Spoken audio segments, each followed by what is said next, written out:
publication entitled Beyond the Contour, How 3D Cues Enhance Object Recognition in Humans and Neural Networks. And like Bob said, this was not a solo endeavor. This was done along with many people, so while I'm the sole presenter today, this couldn't have been done without Luke, who's volunteering in France, and my wonderful PIs in the room, and Will. So yes, just had to give that disclaimer. So before we get into the meat of the paper, I wanted to just plant a philosophical argument in your head. And this philosophical argument has long been a part of the conversation in the AI community. And this argument is called the Chinese room. And in the Chinese room, there is a man who doesn't speak a lick of Chinese. But what he has is a scroll that tells him if you see this Chinese character followed by this Chinese character, then produce this Chinese character. So it looks something like this. You see this shape followed by this shape, produce this shape. So when the man in the Chinese room, when he spends enough time with this algorithm, he can eventually write like a fluent Chinese speaker. But he has no idea what he's writing. So that gets at the idea that syntax is not sufficient for semantics. Syntax being the order of words, semantics being the understanding of words. Now, to shift that lens for our purposes, I wanted to plant this argument in your head just for the notion that we can match on behavior the output of the algorithm without matching on representation. So just something to chew on. Now, getting into the paper, I wanted to start with the crucial things that make up object recognition. The first being shape. So, the bounding contour of an object alone is often sufficient for object recognition. We can look at this umbrella here and understand that it's made up of a cane and a sphere put together. And that cane and the sphere are the two things that make up the bounding contour of the object. So there's plenty of research that suggests that shape is a fundamental cue for identifying objects. And going back to this umbrella example, that cane plus the sphere means that shape is inherently relational. Which brings me to this idea, that abstract shape representations are hierarchical. And let me give you a definition of hierarchical. Bigger chunks of shape representation are composed of, but separable from smaller chunks. So looking at this diagram here, we have a human body, and then we have an arm. We can break the arm down into the upper arm, the forearm, the hand, the finger digits, but all together we know that's a human arm.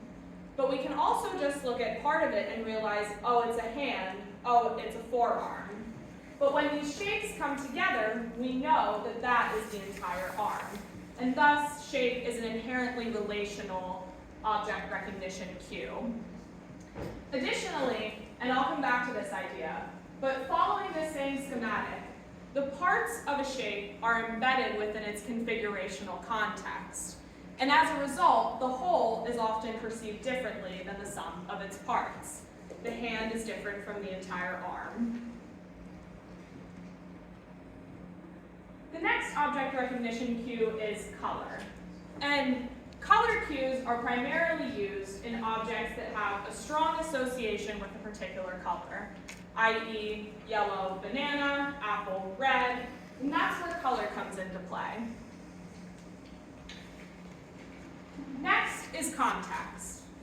So for context, scene structure and prior knowledge of regularities in the world, they help us to identify objects by narrowing down the possible categories that the object could be. This paper, what they did is, when we look at this scene, what the researchers found is that we can look at it and we can say, okay, that's a car and that's a pedestrian, the pedestrian being closer to us, the car being further away. Well, it turns out that the car and the pedestrian are the exact same thing, but the car is just rotated 90 degrees. So I wanted to use this as an example for context because we don't ever see cars at 90 degrees, or at least I hope we don't. So context is very important, coupled with our knowledge of world regularities for identifying objects. Next is light. So the shape of the shadow itself carries 3D information. And I want to focus on this coffee mug here. That is just the shadow, but maybe a more graspable example is when you're sitting at your kitchen table in the morning and you're drinking coffee and the sun comes in and the sun hits that coffee mug and it casts the shadow onto your table. You can tell that that coffee mug, if I could remove the mug and keep the shadow, you could still identify it as a coffee mug. And that has to do with the shape of the shadow. Now, I'm going to use these words because I'll come back to it in just a moment, but we know that that is a coffee mug because it's a cylinder attached to a macaroni shape. Expanding on that idea of the two parts, expanding on this idea of that composition of parts, I want to talk about the recognition by component parts theory. And this isn't the be-all, end-all of human object recognition, but it certainly has some of the right flavors of the things that we do. So, the recognition by component parts theory is this idea that complex objects are made up of an alphabet of 36 geons. Let's go back to the coffee mug example. We have the cylinder attached to the macaroni shape. When that macaroni shape is on the side, we know it's a coffee mug. But if that macaroni shape were on top, we'd call it a pail. So just for a little support for the RBC, what we have in this far left column is the actual objects. And in these two columns here are different degrees of signal degradation. And what I mean by that is that in the middle column, participants could recover what that object was. They could identify it, they could classify it. But in the far right column, they could not. And that is because in the middle column, the continuity of that alphabet of 36 geons isn't disrupted. It can be continued. We can make that picture in our heads. But that's not true of the further column.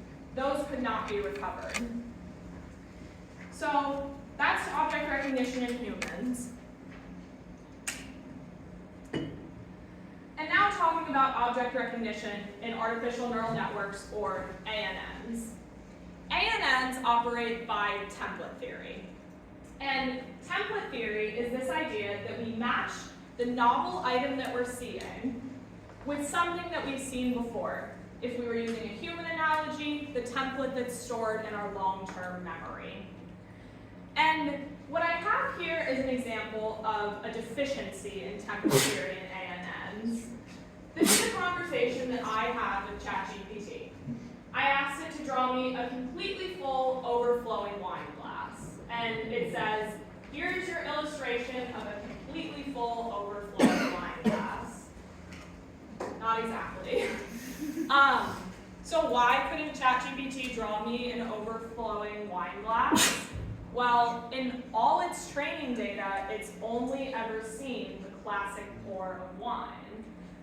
So just using that as an example of a deficiency with template theory. And another deficiency that's important to mention in regards to humans is a child can see a cow once and know it's a cow. The next time it sees it, it can say cow. Artificial neural networks cannot do that. They need millions and millions and millions of exemplars before you can throw a novel object and ask it to categorize it. So, next I want to talk about how human and ANN perception mechanisms differ fundamentally.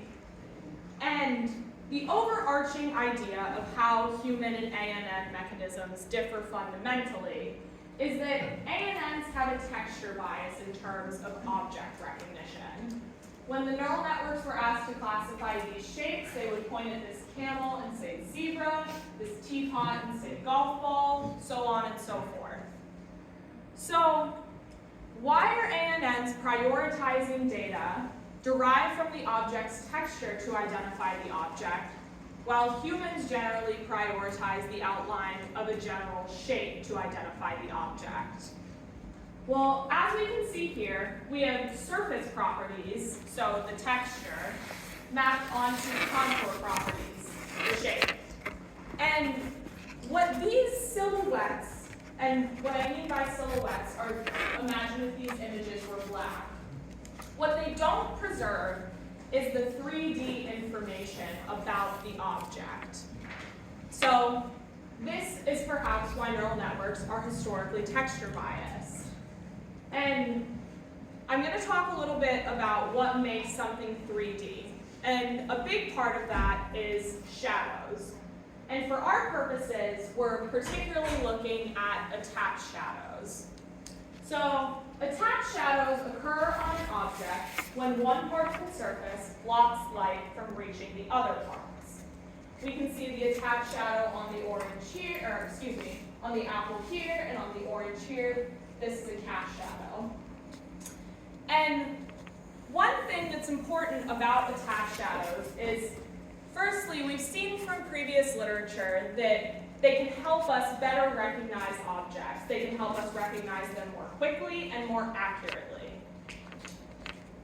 Also, what they can do is attached shadows provide an important cue about the actual texture of the object. For instance, here we can see that this shadow is smooth, but this shadow is bumpy, thus matching the texture of the fruit. So that's attached shadows. Now let's talk about shadow information and previous literature about what these neural networks say about how they can utilize shadow information. So what we have here is, these are all shadows of a rose. Imagine if you had a rose and you just stuck a light right over it, whatever shadow it casts that way, from this side, whatever shadow it casts that way, etc. And these networks were tuned, meaning edited. They can look at these objects, and then they can actually reconstruct a full 3D rose just from the shadow information. So what this suggests is that there's rich information available from shading cues in photographs for humans and for neural networks. So this brings me to our research question. How do humans and artificial neural networks differ in their use of shading cues for object recognition? And I'll tell you how we tested this.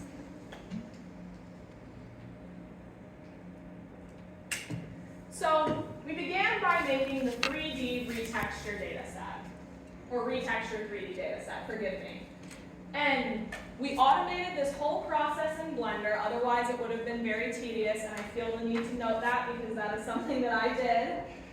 And what we did here is all the categories of the models that we chose, they were from ImageNet, which the networks had been trained on, meaning the networks had seen these images before in the categories that we chose. And these are these categories. So we chose 5 biological and 5 non-biological. The biological being bear, butterfly, bird, fish, elephant. Non-biological, bathtub, mug, phone, helmet, and mailbox. And what we did in the 3D retexture data set was we grabbed these models that corresponded to categories in ImageNet because we knew that the networks that we would be testing on would have some familiarity with these certain models, at least with seeing something like them before. And the most important part of this is that we use 3D models in order to preserve the shadows and retain the 3D information about the object. And in regards to this characteristic and uncharacteristic texture, so what we have here is a bear wrapped in a fish texture. That would be an uncharacteristic texture. But if the bear was wrapped in bear fur, that would be a characteristic texture. And here's how we wrapped these models. We imported them into Blender, and the models came with all those separate polygons. That's what they were composed of. So our first task was to just make it one single object, such that we could work with the entirety of the model at the time. Once we made the model one object, we would lay our textures down, and then we would unwrap the model onto that. And that's what you see here in figure 2. So by unwrapping the entire model onto them in one fell swoop, that's why we had to make the model one polygon, we could wrap it back up like a present, put a bow on it, and that's how we created these Q conflict stimuli that preserved shadows and 3D information. So, because we did that for 3D, we also had to do it for 2D.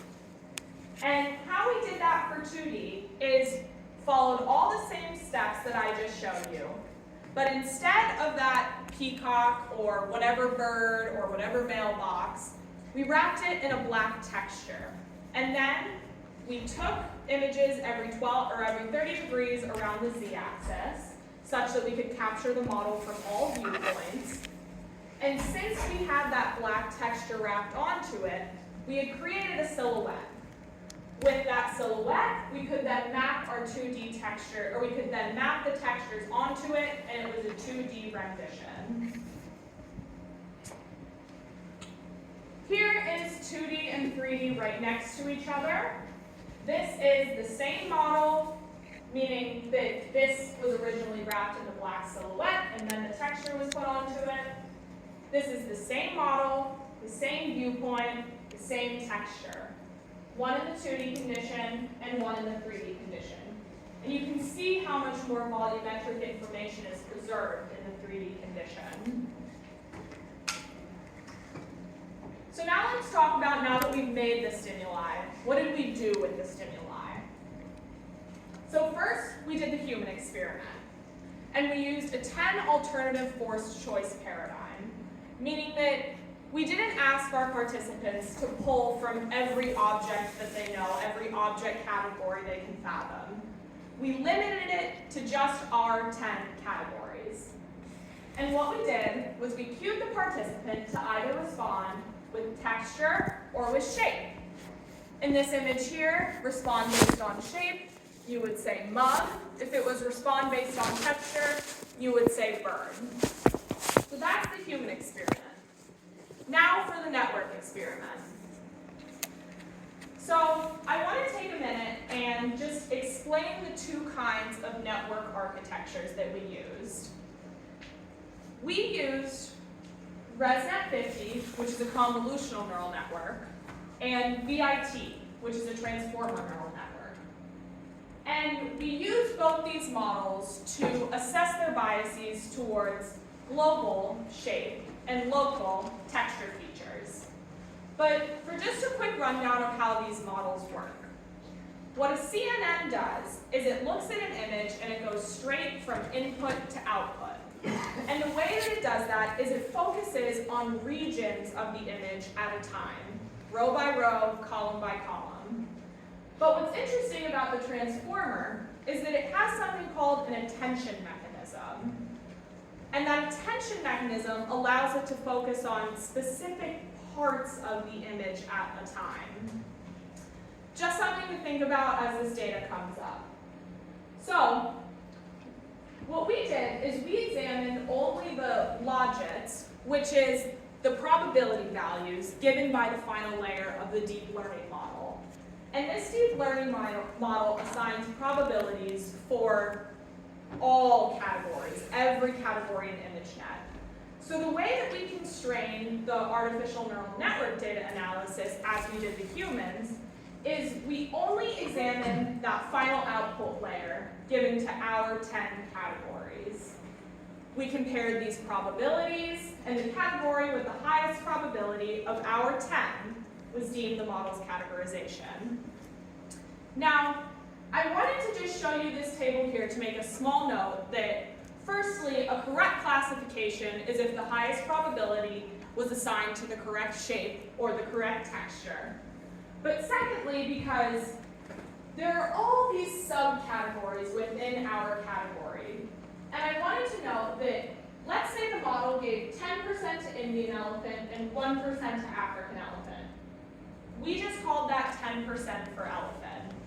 I just wanted to make a note of that. So, what did the data give us? Well, first let's look in the differences in the effect of including 3D cues on texture classification.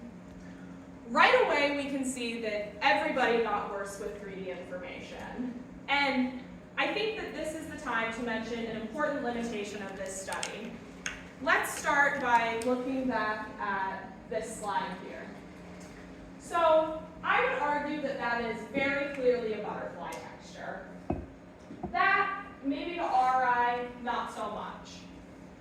But these networks, remember how I was talking about how they go piece by piece or focus on a region of an image at a time?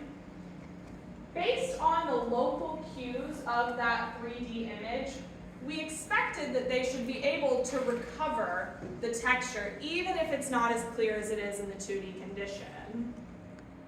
So looking back at this graph, we can see that everybody got worse from 2D to 3D condition. But let's remember how networks were historically texture biased. And if networks were truly texture biased, they should at least be better at classifying images in the 2D data set. So why did we see less texture bias? Well, one hypothesis is that our stimuli did not compromise the figure ground problem. And for a quick rundown of what the figure ground problem is, this is the figure, the white is the ground. Our stimuli didn't compromise that figure ground problem, and previous experiments that have worked with this texture question, this image, while humans are very resilient to these signal degradations, we can still tell that it's a cat. The artificial neural network is just going to see that texture there.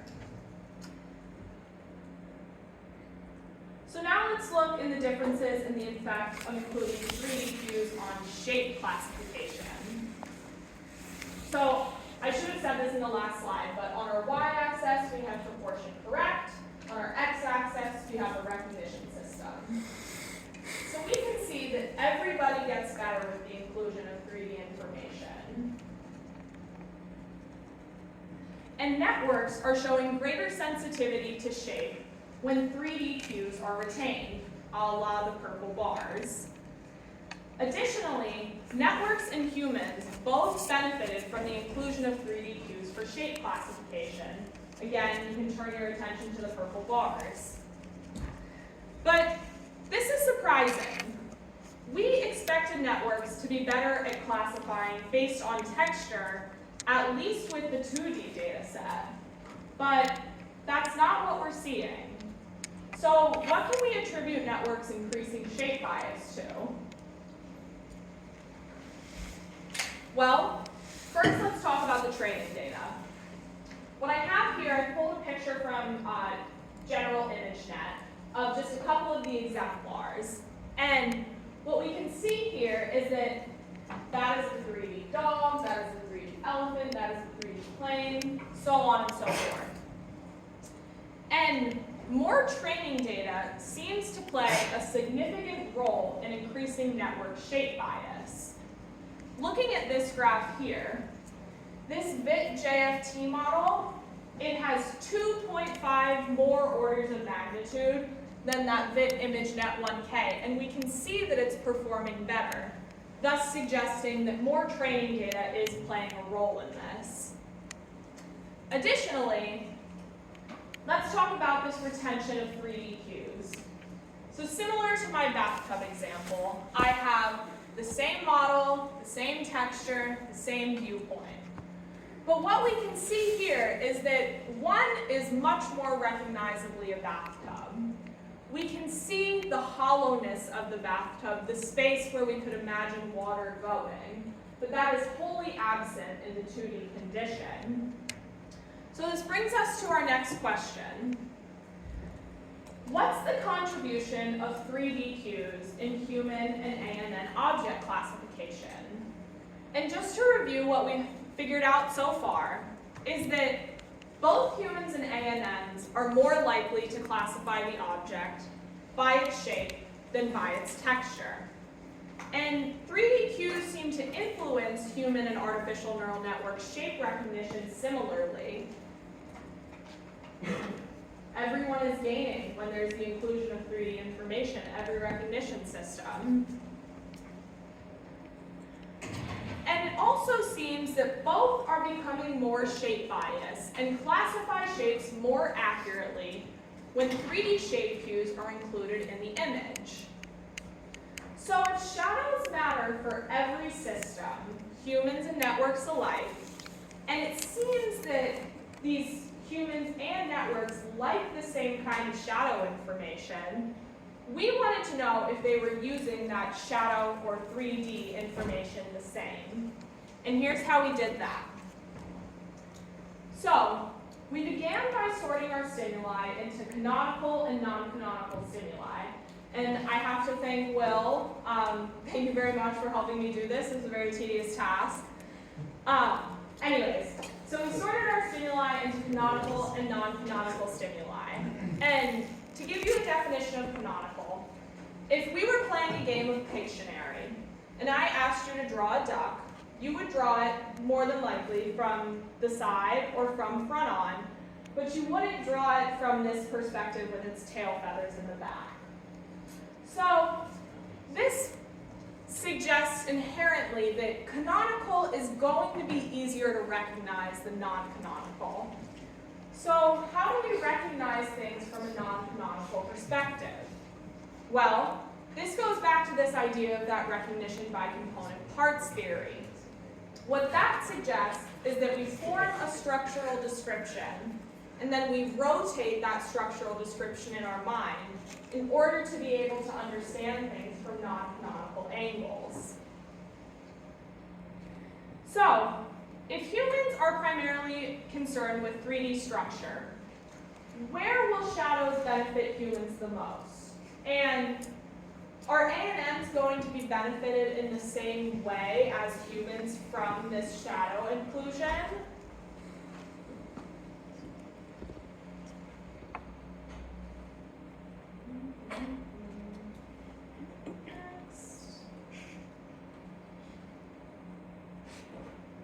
There we go. Okay, I want to take a look at this equation here. It'll come up in a couple of slides, but I felt that it was really important to break it down before you see it on the y-axis of a graph. So, putting this in simple English, canonical 2D minus non-canonical 2D. It's asking the question, how much easier is it to recognize an object from a canonical than a non-canonical perspective, absent 3D cues? Now let's look at the denominator. That, in plain English, is asking, how much easier is it to recognize an object from a canonical than a non-canonical perspective with the inclusion of 3D shading cues? And I'm going to present two scenarios with toy numbers to kind of show you how the data could have turned out. So let's say that we have, in the canonical 2D condition, 80% accuracy, and then the non-canonical 2D, 60% accuracy.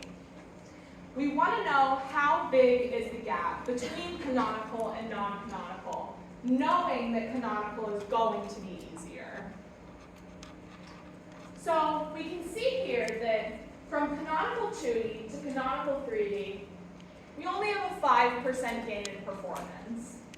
But from non-canonical 2D to non-canonical 3D, we have a 15% gain in performance.